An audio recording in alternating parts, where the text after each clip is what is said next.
Well, this is a very exciting day for me because I've never been to Slovakia, and I can already see that Bratislava is a magnificent city. So thank you to Barbara and to Peter and to all of you for inviting me along and giving me this opportunity. I work for New Direction, based in Brussels, which is a foundation loosely affiliated to the Alliance of European Conservatives and Reformists, which is one of the political groups in the European Parliament. But we're a think tank that works with a network of partners across Europe, working on ways of reforming the European Union to make it more free market, to encourage the principles of limited government and the primacy of member states and the sovereignty of member states. And I've been asked to consider the question of more Europe versus less Europe, and how much Europe can we really afford? And of course, you may not want to hear this, but the answer, of course, is a hell of a lot more, so long as we're happy to pay for it, or rather, if the Germans are happy to pay for it. And the truth is, the reason why I say that is, the truth is that Europe is not really about economics primarily. It's really about politics.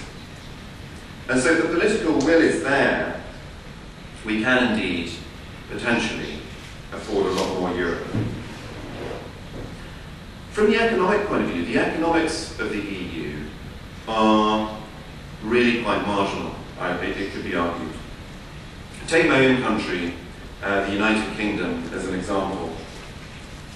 It's an economy based on trade, and about 20% of the UK's economy is traded.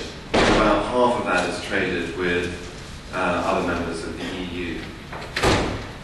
But global tariffs are now so low, the average 5% or less, that in all we're talking about the benefits of being within the EU from a trading point of view, 0.5% of the economy or less.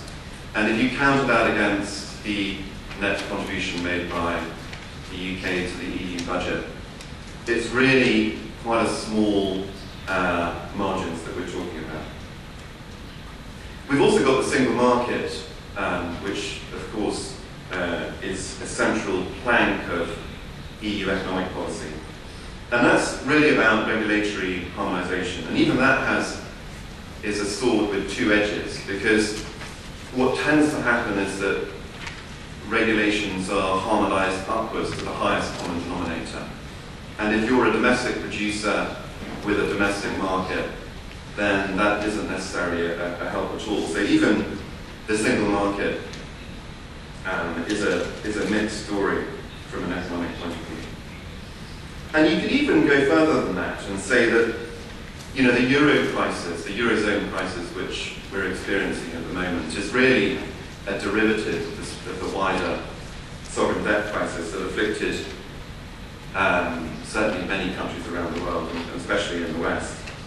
And those countries that are outside the eurozone have not exactly had an easy time of it economically. So I think you can make a case that the economic angle of the European Union is essentially marginal to the real story, which is the political one.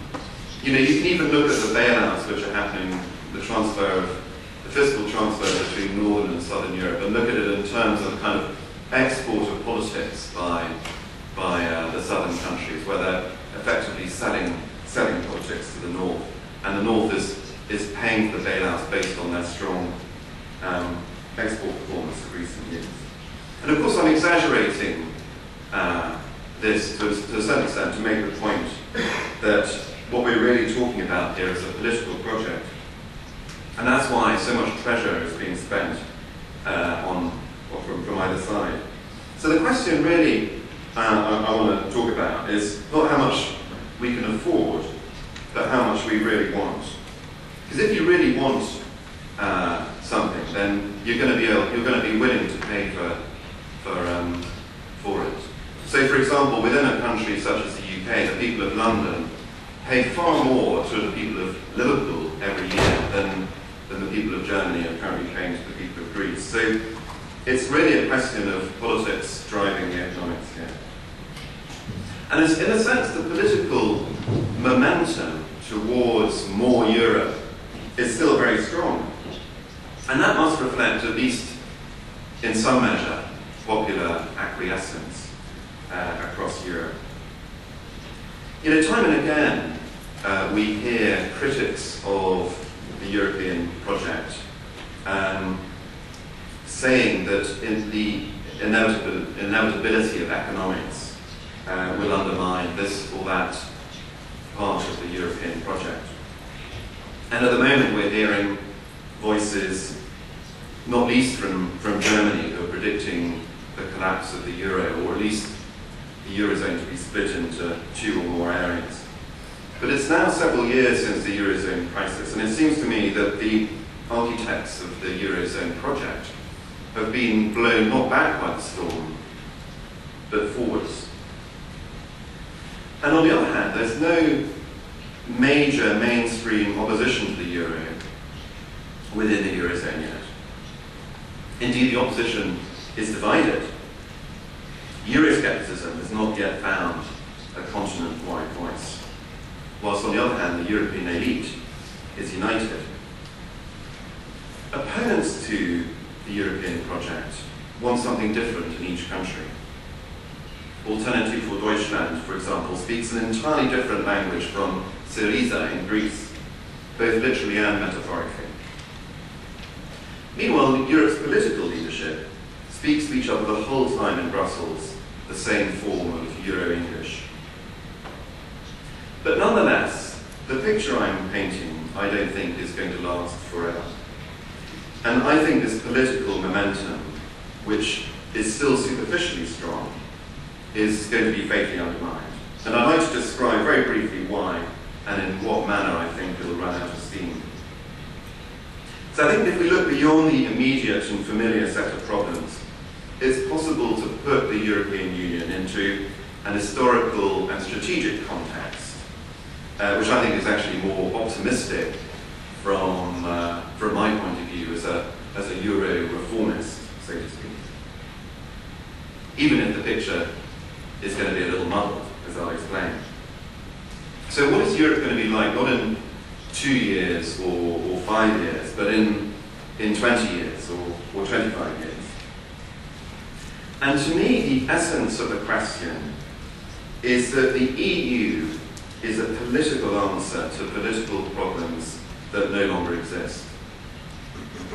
As one German economist put it to me earlier this week, he said, the incantations of those in the European Commission, with their references to ever closer union, have the air of empty rituals from a bygone era. First of all, the European project was an attempt to, in a immediate post-war period, to find an ideological alternative to fascism and communism. But we live now in a post-ideological age, which makes the European pseudo-ideology itself appear dated and even faintly sinister. When you wander around Brussels, you're forever confronted by Euro slogans that seem to date from the age of ideology, and they're therefore counterproductive. The second reason that underpinned the European project was it was part of the attempt to find security in the face of the Soviet threat. But now the Russian menace, if not quite wholly disappeared, is greatly diminished, and certainly the nations of Western Europe face no serious defence challenges in the conventional sense. A third underpinning of the European project in its origins was the perceived need to secure the industrial recovery of France and to bind in German power. Well, industry now just accounts for about 10% of the French economy, and Germany is now united and more powerful than ever, but intrinsically in a benign form. In the global context, even Germany is now only a medium-sized power and poses no threat to its neighbours. So these three reasons now seem almost quaint in their irrelevance. And so Euro enthusiasts have to invent more excuses for the indispensable nature of the European Union, such as the need to enshrine and protect European concepts of welfareism, or else the need to create a power bloc to compete with China or the United States. And on top of this, the EU has morphed, like all political institutions do, into an entity that accumulates power for its own sake. And it uses power teleologically. In other words, it's invented political goals for itself, or policies for itself, to do with social reform, for example, or the environment, or foreign policy. And it's this side of the European project, I think, that really annoys the British so much, who would have been quite happy with a kind of nomocratic, rules-based refereeing entity in the EU, but not one that has political aims of its own which compete with those of the nation states. So it'd be okay with an international institution that referees trade policy, but not with a teleocratic, an aims-based European Union. Now, of course, for the time being, the British can be marginalised as troublemakers. But this basic tension between a purpose-driven, on one hand, and a refereeing function will come to a head. And I think that it'll come to a head quite soon.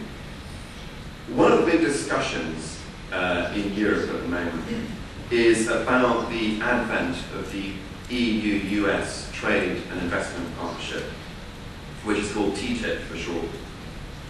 And my belief is that these talks will come to define the unmaking of the EU as it's currently understood. Essentially what TTIP is attempting is a sort of enormous single market. It's not primarily about reducing formal trade barriers, which are already very low, but about regulatory harmonisation. And as such, the talks will come up against the essential nature of regulation, which is that it is a fundamental tool of government policy. Most regulation is designed in the end to achieve social goals of one kind or another. Red tape is usually a sort of cross between taxation and purpose-driven law, and it involves the transfer of resources from one segment of society to another. And ceding power over such tools to foreign powers will in many cases prove too much to swallow, especially, I suspect, for the United States. Now, you can, of course, say the same thing about any part of government activity, including tariffs, and it's equally true that some forms of regulation, like airline safety, for example, are deemed so sort of necessary, so nomocratic, if you like, that they're uncontroversial and can easily be harmonised or mutually recognised.